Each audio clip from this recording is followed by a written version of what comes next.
If you didn't burn yourself out, are you even an entrepreneur? No, seriously, burnout feels like a rite of passage as an entrepreneur. It's just something that we do, whether you're a creative or an entrepreneur, or heck, even if you're in corporate America at this point. I burnt myself out in all of those capacities. And so what I want to do today is break down for you my story of how I burnt myself out, how I overcame burnout, how you have to rewire your internal programming, mindset, and thought processes to avoid burnout, and what are physical things that you need to do to end your stress cycles, your emotional cycles, and things like that, so that way you can prevent burning out in the future. So if you watch my TikTok views video, there's a part in there where I talk about how people in my generation, Gen Z, millennial-ish, are in a rapid race to achieve maximum results as fast as possible. I started my business and I wanted to make $20,000 my first month. I wanted 6 figures in 6 months. I wanted 1 million followers on TikTok day one, right? And that is the pattern that I see with entrepreneurs who are in my age range, my group, or just starting around this time. But what happens with that is our excessive push to prove ourselves, to work really hard, to make a living for ourselves, to ditch our 9 to 5. When we're in that mindset, we're pushing ourselves to the extreme.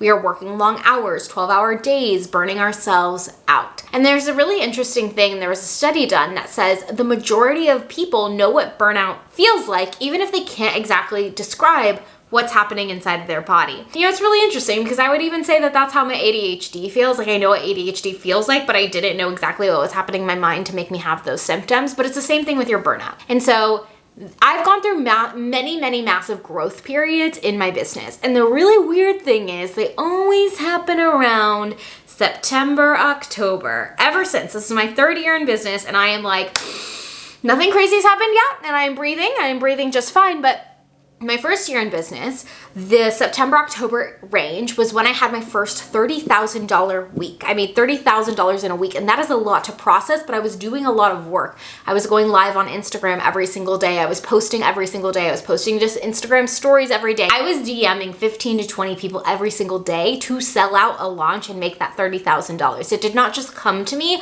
I pushed for it, and the minute that period ended, I got extremely sick. My body shut down and I was done. I was tapped out. And that was really frustrating because I wanted to work and I wanted to continue the momentum and I wanted to grow. And I think a lot of times around this time, I blame my sadness on the weather in the winter and all of these different things, when in reality, it's that I've spent probably 9 months of the year pushing myself to the extremes in terms of work. And then it all comes crashing down at the end. And if you can relate to this, you know exactly what I'm saying. And so that was all fine and good and dandy. And then I recovered over the winter and I took a break and I took a step back and all these things. And then what do you know, this same time again last year, September, October, I had another massive period of momentum and growth inside of my business. I had videos going viral left, right, every single day on TikTok, on Instagram. I had more inquiries than I could keep up with. I had like 350 people sign up for a masterclass of mine. And I was like, this is insane.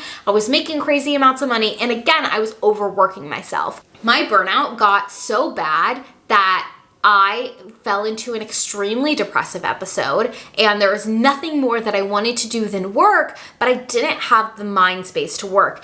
And what happens is I think a lot of us don't realize that we're in a burnout zone when we are. And so a lot of times, like, my burnout didn't sound like, oh, I'm burnout right now, or I'm so stressed right now. Like, oh my gosh, I haven't been able to feel my emotions right now, because they're the 3 factors of burnout are emotional exhaustion, depersonalization, and decreased satisfaction or sense of achievement, right? So it's not, I couldn't name those things, but for me, like, what was internally happening was I hate my life, I hate my business, I want to burn everything to the ground, I don't like what I'm selling, I don't like how I have to sell, I don't like how I have to show up, I want to feel happy in my life, but I don't know how. And so I went through a really big period where I was like, this has to stop. And I cannot even tell you how many times I got sick last year. I think every 2 or 3 months I was getting sick because I was pushing myself, and not just emotionally exhausting myself, but physically exhausting myself, so much so that my immune system couldn't keep up. And every time it got a sense that we were about to take a break or a down period or a lull, it'd be like, okay, cool, kick it into high gear. We can recover from all this stress, and we're gonna make her sick, and we're gonna recover, and we're gonna get this sickness that we couldn't have had when she was super busy, right? It's so toxic. And that's what happens when you're in cycles of burnout. And so this time last year, I was like, I can't keep living this way, because I was so depressed that I couldn't work. And I'm like, this cannot continue to have this much much of an impact on my body. And I realized that there's 3 core things that I had to focus on over the period of probably about 8 months to really end my cycle of burnout. Because I think I really started seriously shifting out of burnout in January of this year. And so what had to happen was I had to first de-escalate my nervous system, my mindset, and my situation. I had to first what honestly happened is one of my coaches looked at me and she's like, Ashley, I think you're really angry. And I was like, what? She was like, I think you're really angry and I don't think you've been able to probably ever in your life express that anger, and holding on to that is keeping you stuck. And it's true, because that's what happens with emotional exhaustion, caring too much for too long. What happens is you internalize your emotions. Emotions have life cycles. You need to complete the life cycle of your emotions, fully feel them for them to end. If not, you hold them pent up inside of you and it causes your body stress, and it puts you in a cycle of stress that you're unable to end because you're not handling the emotion. And so let's say I'm super angry about a bunch of things, but I never do anything to address it, whether it's talking to people, expressing my emotions, asking for what I need, or, punching some stuff and yelling. If I never get those things, then I'm stuck with that emotion, and that's like adding on to the layers of how much I'm gonna burn myself out before I finally crash. And so one of the first things I had to do was feel all of the emotions that had gone unfelt. And for me, a lot of that process was learning how to trust that my emotions were safe, and rewiring my brain to say, hey, you're allowed to be sad, you're allowed to cry, you're allowed to tell people you're mad, you're allowed to tell people that you're sad, you're allowed to tell people you're frustrated, you are safe in expressing your emotions. That was really the first place that I had to start. The second was learning how to not just close emotional cycles, but stress cycles, very much in the day-to-day. What am I doing to detach myself from work? How can I follow my hard stops and deadlines when it comes to ending my work day? And the really cool thing, if you read Burnout, How to End the Stress Cycles, I forget the author, but I'll put it up here. That book is so amazing. I highly recommend it. But one of the easiest ways to end stress cycles is physical movement, whether that's quick 10 jumping jacks or going on a walk or going on a run. Taking time for yourself to do something physical, it's really rooted back into ancient times and how we survived in the wild, and running meant that we were running away from the stressor, and that was part of relieving the stress cycle, right? And so we need a physical way or other things to do that. And so for me, it was walking. I started walking every day in the afternoon to decompress from the morning. I would walk every day at night to decompress from the day. And every time I walked, that signaled to my body, we are safe, you are done, stop thinking about work. And I've noticed if I don't do those things and I just try to go to bed, my mind is spinning. I'm like, this launch, that client, that product, that pitch, that meeting coming up, everything is circling in my head. And it sounds so simple, duh, you're supposed to stop thinking about work, but you really do need to create routines that signal to your body, it is time to stop this thing and move into another realm of your life. And it's so funny because everybody talks about work-life balance, and it's hard when you're an entrepreneur, especially hello, I work from home, this is my office in my house. What is work life? What does that even mean? When am I done working? When I could go forever, right? There's always going to be things to do, and I could go forever. And so it's really overwhelming. After I did that, where I was like, this is how I close my emotion and stress cycles, I really had to start thinking about what routines did I want to start taking back in my life? What did I want my mornings to look like? What did I want my journaling to look like? And you have to remember, I was coming from a place where I really didn't care about a lot because I was so sad and so depleted and so, I don't know, just out of a mental energy to expend on anything. And I think when you're in that state, or even if you're in that state now, you have to take small changes and make small wins for yourself. A small win for me was journaling in the morning. If I could get journaling in the morning back, I'm happy, right? I don't need to do the journaling, the meditating, the face routine. That's way too much. I needed one small thing. And that's what I work on with my clients. We find one small area of their life that they can take back in control and not feel so stressed, one thing that brings them joy. After that, I really had to start thinking about, okay, what areas of my life do I not like, right? When it comes to the programs I'm selling, the products I'm selling, the way I'm marketing things, the way I'm selling things. I already knew I hated showing up live every single day. I hated selling in the DMs. I hated the offers that I was talking about. I was tired of being known for what I had been known for. And that's a lot.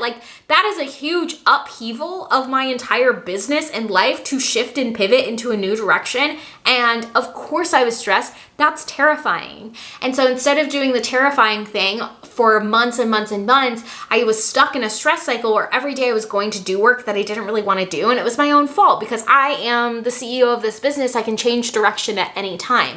And this happens with a lot of business owners. And maybe it's not as dramatic as me where you're like, I hate everything, right? But maybe it's like you hate how many hours you're working. You hate the team members you have. You hate that you're not great at communicating to those team members. You hate that your clients suck and they don't pay you on time or they don't pay you enough money. Like there's so many different elements of our life and business that can get us frustrated. And if we don't address those stressors, all it's going to do is continue to pile on until you get to the point of burnout where your body says, I'm tapped out. And that's what happened to me. And I hate when that happens for people. It's so scary. But what this video is to say is like, you can stop that and prevent that in the long run. And like, that was the scariest month, was like de-escalating everything, coming up with a plan for moving forward.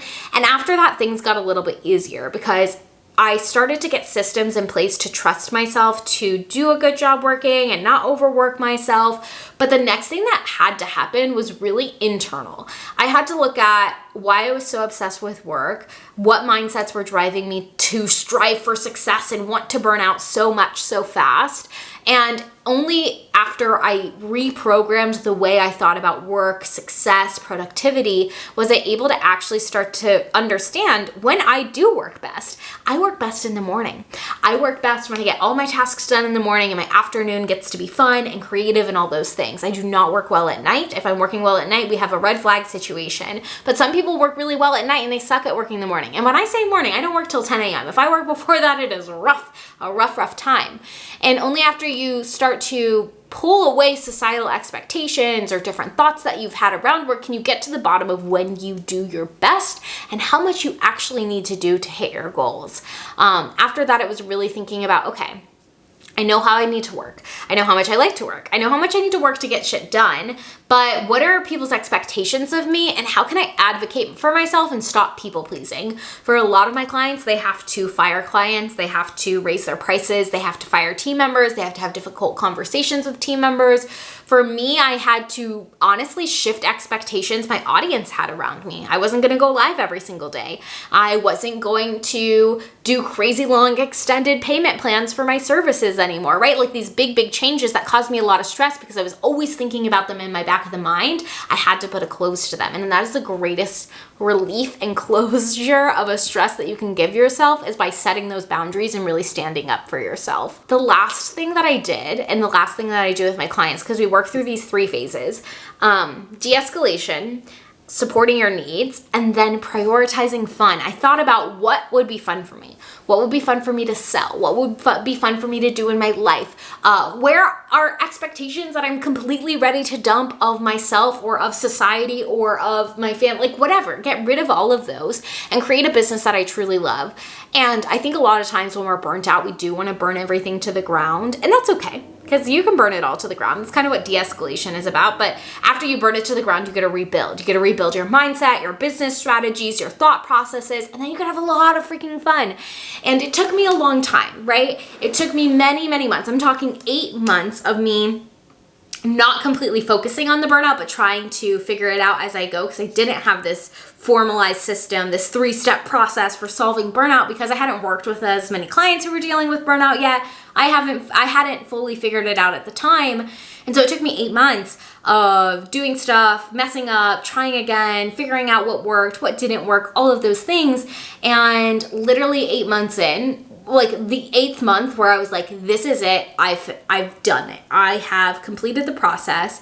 I know how to not burn myself out. I completely trust myself. And not only that, I completely redesigned my business in a way that made me work less than ever, prioritize my own version of fun, like going to the beach in the morning instead of working or hanging out with friends in the middle of the day or going on vacations, like whatever it is. And I made more money than I ever made before, working less hours, which I thought was impossible. Because everyone says hustle and grind, hustle and grind, hustle and grind. And you just don't have to do that.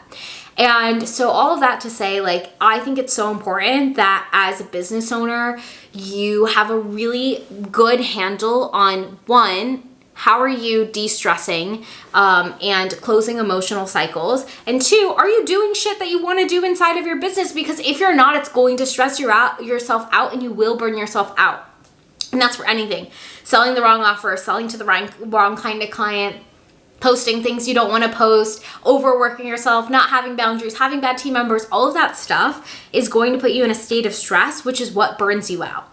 And this is literally why I created my program called Burnout Breakup. It's time for us to break up with burnout. No more working a million hours, burning ourselves out, people pleasing, taking on extra workloads because your team can't hack it or whatever. It's not about that anymore. It's about redefining how you think about work, productivity, and success. Redefining what your business does to fuel your dream life. I hear so many stories of entrepreneurs who never get to benefit from the fruits of their labor and enjoy their life outside of business because they're sucked into it.